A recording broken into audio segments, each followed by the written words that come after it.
Toby is a tram engine.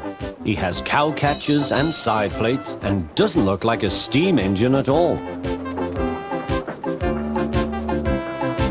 He takes trucks from farms and villages to the main line and is cheerful to everyone he meets.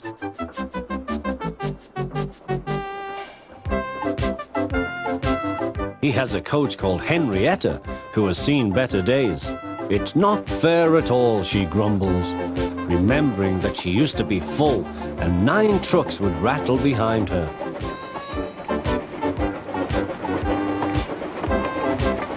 Now there are only 3 or 4, but the farms and factories send their goods mostly by lorry. Toby is always careful. The cars, buses and lorries often have accidents. Toby hasn't had an accident for years. The buses are crowded and Henrietta is empty.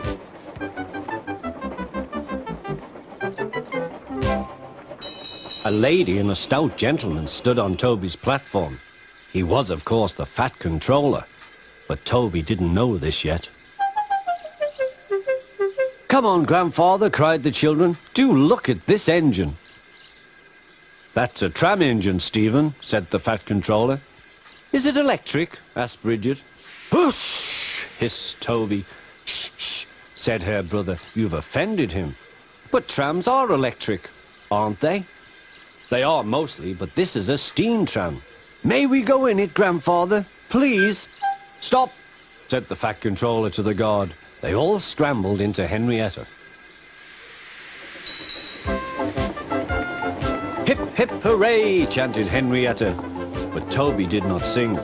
"Electric indeed! Electric indeed!" he snorted. He was very hurt. "What is your name?" asked the Fat Controller. "Toby, sir." "Thank you, Toby, for a very nice ride." "Thank you, sir," said Toby. He felt better now. This gentleman, he thought, is a gentleman who knows how to speak to engines. The children came every day for a fortnight. Sometimes they rode with the guard, sometimes in empty trucks. On the last day of all, the driver invited them into his cab.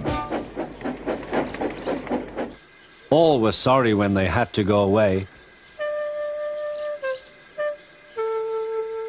And the Fat Controller and his family thanked everyone. "Come again soon," replied Toby. We will," called the children. And they waved till Toby was out of sight.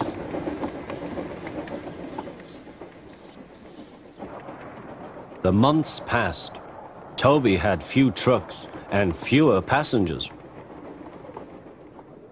"Our last day, Toby," said his driver one morning. "The manager says we must close tomorrow."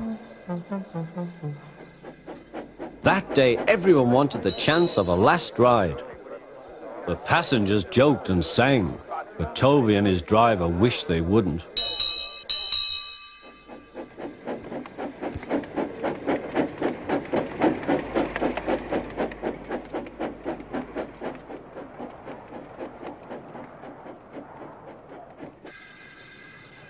"Goodbye, Toby," said the passengers afterwards. "We are sorry your line is closing down." "So am I," said Toby. Nobody wants me, Toby thought, and went unhappily to sleep. Next morning, the shed was flung open, and he woke with a start to see his driver waving a piece of paper. "Wake up, Toby," they shouted, "and listen to this. It's a letter from the Stout Gentleman." Toby listened but I mustn't tell you any more, or I shall spoil the next story.